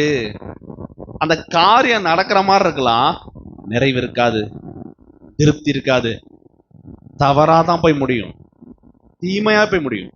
அதுதான் சொல்றாரு, என் சமூகத்துல உட்கார்ந்து வார்த்தையை வாங்காம புறப்படாதிருங்கள். அல்லேலூயா. அடுத்த வார்த்தையை போட்டிருக்கு. அடுத்த வார்த்தை என்ன போட்டிருக்கு? கர்த்தருடைய அபிஷேக தைலம் உங்கள் மேல் இருக்கிறதே. ஓ, ஆண்டவர் ஒவ்வொருவரையும் அபிஷேகம் செஞ்சிருக்காரே. அல்லேலூயா. செய்தி ரெண்டா பிரிச்சு, இந்த வாரம் பாதி, அடுத்த வாரம் பாதி. இந்த வாரம் சாகாதபடிக்கு, அடுத்த வாரம் தலைப்பு என்ன? கர்த்தருடைய அபிஷேக தைலம் உங்கள் மேல் இருக்கிறதே. அல்லேலூயா, அல்லேலூயா. 7வது பாயிண்ட். 7வது இப்படி வச்சுக்கலாம். இதே பாயிண்ட்ல இப்படி வச்சுக்கலாம். ஒப்புரவாகாமல் நீங்க இடத்த விட்டு எந்திரிக்க கூடாது. தெரியாம பாவம் செஞ்சுட்டீங்க, ஆண்டவர்கிட்ட பாவம் மன்னிப்பு கேட்டு எப்படியாவது உருண்டு புரண்டு அழுது, இசப்பா என்னோட பாவங்களை மன்னிங்கன்னு சொல்லி பாவ மன்னிப்பு நிச்சயத்தோட தான் அந்த இடத்துல இருந்து நீங்க எந்திரிக்கணும். ஒப்புரவாயிட்டு தான் நீங்க எந்திரிக்கணும். அப்படி சப்போஸ் ஒப்புரவாகாமல் நீங்க தொடர்ந்து இருந்தீங்க அப்படின்னா இருதயம் கடினமாகும். சில பேருக்கு இருதயம் கடினமாயிரும். என்னதான் சொன்னாலும் அவங்களுக்கு குத்தவே குத்தாது, உணர்வே இருக்காது. நீங்களே நினைப்பீங்க, எவ்வளவு சொல்றாங்க ஆனா உணரவே மாட்டாங்களே. அவங்களுக்கு இருதயம் கடினம் ஆயிடுச்சு, கல்லாயிருச்சு. இது இருதயம் கடினத்துக்கு ஒப்பு கொடுக்காதீங்க. ரொம்ப அது உங்களுடைய ரட்சிப்பையே பிடுங்கிரும். உங்களுடைய ஆண்டவர் விட்டு ரொம்ப தூரமா போயிடும். ரொம்ப தூரமா போயிருவீங்க. ஒரு நாள் பார்ப்பீங்க, ஐயோ ஜெபம் பண்ணா அந்த ஒன்னஸே இல்லையே, என்னால ஜெபம் பண்ணி வரேன், சர்ச்சுக்கு வரேன், பைபிளை தூக்கிட்டு வரேன், எல்லாத்துக்கு முன்னாடி வந்துட்டு போறேன் கொள்றேன், ஆனா என்னால அந்த பிரசனத்தை உணரவே முடியலையே. அதுதான் இருதய கடினம், கொண்டு போய் உன்னை ரொம்ப தூரத்துல விட்டுரும். எச்சரிப்பு வரும்போதே உடனே மனம் திரும்பி ஆண்டவரோட ஒப்புரவாகணும். அதனாலதான் சொல்றாரு, ஒப்புரவாகாமல் ஆசரிப்பு கூடாரத்தை விட்டு புறப்படாதிருங்கள். அல்லேலூயா. கடைசி பாயிண்ட், 7வது பாயிண்ட், லேவியராகமம் 22ஆம் அதிகாரம் 9ஆம் வசனம். லேவியராகமம் 22ஆம் அதிகாரம் 9ஆம் வசனம். பரிசுத்தமானதை அவர்கள் பரிசுத்த குலைச்சல் ஆக்குகிறதினாலே, நல்லா கவனிங்க, அவர்கள் பரிசுத்த குலைச்சல் ஆக்குகிறதினாலே பாவம் சுமந்து அது நிமித்தம் சாகாதபடிக்கு என் கட்டளையை காக்க கடவர்கள். ஆமென். நான் அவர்களை பரிசுத்தமாக்குகிற கர்த்தர் என்று கர்த்தர் சொல்லி, கரங்களை திருக்கத்தை மேம்படுத்துவோமா? ஓ, நான் உங்களை பரிசுத்தமாக்குகிற கர்த்தர் என்று கர்த்தர் சொல்லுகிறார். அல்லேலூயா. இந்த வார்த்தையிலேயே ஆன்சர் போட்டார். பாவத்தை சுமக்காத போட்டிருக்கு பாருங்க, என்ன போட்டிருக்கு? பரிசுத்தமானதை பரிசுத்த குலைச்சல் ஆக்குகிறதுனாலே. எல்லாம் உங்க அம்மா நல்லா ஜெபம் பண்ணி வந்திருப்பாங்க. உங்க வீட்டுல இருக்கவங்க யாராவது ஒருத்தவங்க ரட்சிக்கப்பட்டவங்க, உங்க வீட்டுல ரட்சிக்கப்பட்டவங்க நல்லா ஜெபம் பண்ணிட்டு வந்திருப்பாங்க. ஆவியை கெடுக்கிற மாதிரி இந்த பரிசுத்தத்தை தெரியப்பட்டிருக்கு. பரிசுத்தத்தை பரிசுத்த குலைச்சல் ஆக்குகிறதுனாலே. பரிசுத்த குலைச்சல் ஆக்குனா என்ன போட்டிருக்கு? பாவங்களை சுமக்கிறன்னு போட்டிருக்கு. அல்லேலூயா. போட்டிருக்கா இல்லையா? பாவம் சுமந்து அது நிமித்தம் சாகாதபடிக்கு என் கட்டளையை காக்க கை கொள்ளுப்பா. வார்த்தையை காய்க்கொள்ளு சொல்லிட்டு சொல்றாரு, நான் உங்களை பரிசுத்தமாக்குகிற கர்த்தர். அல்லேலூயா, அல்லேலூயா, அல்லேலூயா. 2 சாமுவேல் 12ஆம் அதிகாரம் 13ஆம் வசனம். 2 சாமுவேல் 12ஆம் அதிகாரம் 13ஆம் வசனம். அப்பொழுது தாவீது நாத்தானிடத்தில், இப்படி நல்லா கவனிங்க, பாவ மன்னிப்பு கேட்டு அவர்கிட்ட ஒப்புரவானோன கர்த்தர் சொல்றாரு, நாத்தான்வேல் தாவீதை நோக்கி, நான் கர்த்தருக்கு விரோதமாய் பாவம் செய்தேன் என்றான். தாவீது நாத்தான்வேலை நோக்கி, நான் கர்த்தருக்கு விரோதமாக பாவம் செய்தேன் என்றான். நாத்தான் தாவீதை நோக்கி, நல்லா கவனிங்க, இவன் மனம் வரிந்து ஆண்டோட்ட ஒப்புரவாய் சொன்னோன உடனே கர்த்தர் பேசுறார் அவன்கிட்ட, நீ சாகாதபடிக்கு கர்த்தர் உன் பாவம் நீங்க செய்தார். கரங்கள் திருக்கத்தை மேம்படுத்துவோமா? கர்த்தர் உங்களுடைய பாவங்களை நீங்க செய்தார். தெளிவா சொல்லிட்டார், நான் உங்களை பரிசுத்தமாக்குகிற கர்த்தர், உங்களுடைய பாவங்களை நீங்க செய்கிற கர்த்தர் என்று கர்த்தர் சொல்லுகிறார். அல்லேலூயா, அல்லேலூயா. இப்ப நல்லா தெளிவா புரிஞ்சுக்கிட்டீங்களா? நல்லா தெளிவா தெரிஞ்சுக்கிட்டீங்களா? செய்தியோட தலைப்பு என்ன? தூங்காதே. செய்தியோட தலைப்பு என்ன? சாகாதபடிக்கு. முதலாவது பாயிண்ட், சாகாதபடிக்கு. புசிக்கவும் தொடவும் வேண்டாம். 2வது பாயிண்ட், சாகாதபடிக்கு சத்தம் கேட்டுக்கொண்டே இருக்கணும். என்ன சத்தம்? சண்டை போற சத்தமா? சத்தம் என்ன சத்தம்? ஸ்தோத்திர சத்தமும் மன்றாட்டு ஜெபம் சத்தமும் கேட்டுக்கொண்டே இருக்க வேண்டும். 3வது, சாகாதபடிக்கு தண்ணீரினால் சுத்திகரிக்க வேண்டும், எப்போதும் கழுவ வேண்டும். 4வது பாயிண்ட், சாகாதபடிக்கு 7 நாளும் இரவும் பகலும் கர்த்தருடைய சமூகத்துல ஜெபம் செய்யு. 5வது பாயிண்ட், சாகாதபடிக்கு எல்லா வேளையிலும் உன் இஷ்டத்துக்கு வராத, ஆயத்தமா வா, ஆயத்தல்லாம வராத. அல்லேலூயா. 6வது பாயிண்ட், சாகாதபடிக்கு ஆசரிப்பு கூடாரத்திலிருந்து புறப்படாதிருப்பாயா. கர்த்தரோட சமூகத்திலிருந்து புறப்படாத, அவர் பாதம் தான் உனக்கு எல்லாமே. அல்லேலூயா. 7வது பாயிண்ட், சாகாதபடிக்கு என் கட்டளையை காக்க கடவர்கள். தான் தலைப்பு. 7வது பாயிண்ட், சாகாதபடிக்கு என் கட்டளையை காக்க கடவர்கள். அல்லேலூயா, அல்லேலூயா, அல்லேலூயா. முழங்கால் படிட்டு ஜெபம் செய்யலாமா?